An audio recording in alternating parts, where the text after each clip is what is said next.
All right, let me tell you, I'm a firm believer that in order to really laser target your resume so that you're going to get that interview, you have to actually do a little bit of research and tailor that resume specifically for the company that you're sending it to.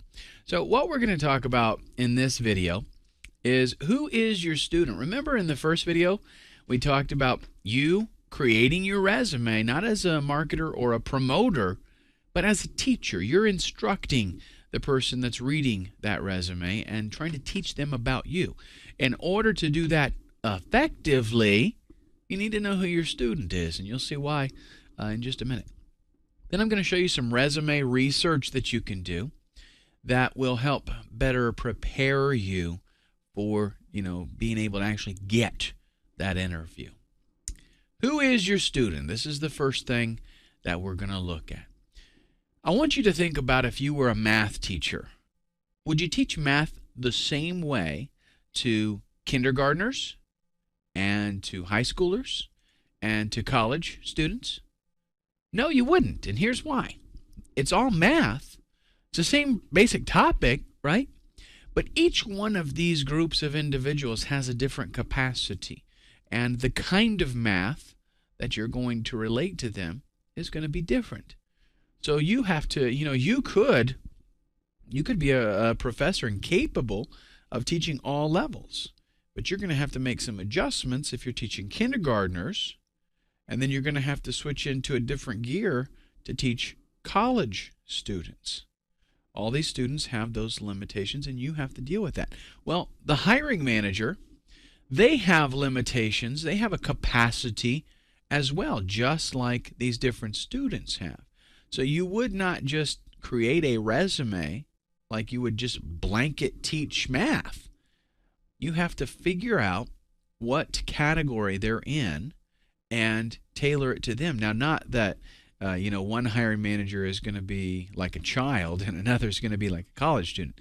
That's not what I'm saying. But they do have different capacities. They are limited by a lot of different factors. So you have to study your student and know exactly who it is that you're writing to. Who are you trying to teach, or who is your student?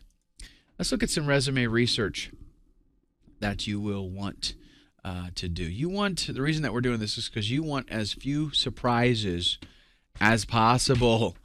So if I can do a little bit of legwork beforehand and figure out some things that are going on so that when I actually get, maybe to that interview, or when I make a phone call and I talk to somebody, I'm not going to be, hit from the side and not have any idea what happened. So you want as few surprises as possible because ultimately there will be some. We just want to try to eliminate as much as we can. So to do that, there's three things we're going to do. Internet research, personal observation, and a phone call. Let's look at internet research first.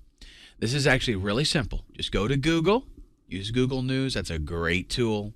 Type in the name of the company and just, note anything that's there. Read it all. Find out if there's something interesting, whether it's good or bad.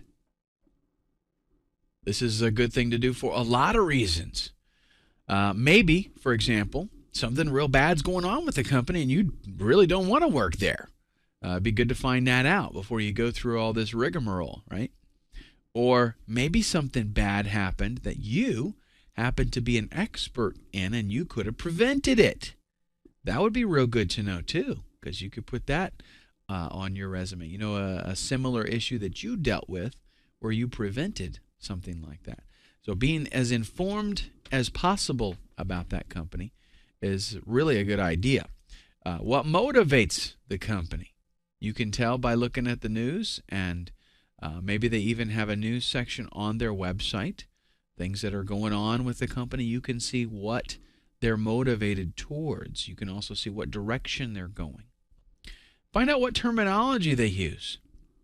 When you go to their website, if they have a website, which, most big companies do have a website, but go to their website, look at what kind of terminology they use in reference to their role in the industry. If they have possibly job postings. Maybe you can find the position even that you're looking for and see what kind of terminology they use. What do they call your position? If you're an educator in your little circle of terminology, but they call it a trainer, or they call it a workshop leader, or whatever they call it, find out what they use, because that's what you want to use on your resume when you submit it. Find out what they're doing and focus on it. The more that you can, what I'm saying is not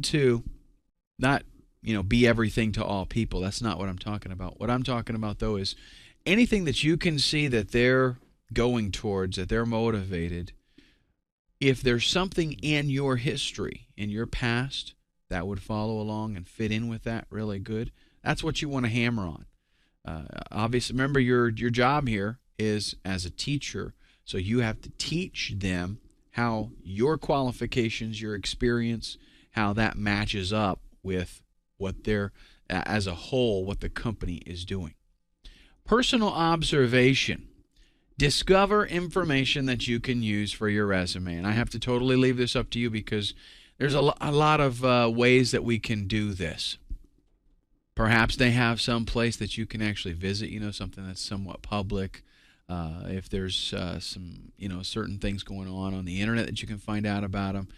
Maybe somebody made a YouTube maybe a video on YouTube. Whatever. Just find out some information that you could use on your resume. What you want to do is kind of like I want to say maybe a book report. Just take notes of all the information that you find, and then at the end, when you've done all your research, describe your impression. Just do it in a few paragraphs. Describe the company in your own words as far as what you feel they're doing and what they're going through. And then you're going to pull from that, summarize everything. You're going to pull from that as you create your resume, specifically tailored to them. That prepares us for the last little bit of research, which is the phone call. Now this, I know everybody gets freaked out. This can be uncomfortable for a lot of people, but this is a very, very critical step, because, in fact, it's the most important. And you'll see why here in just a minute.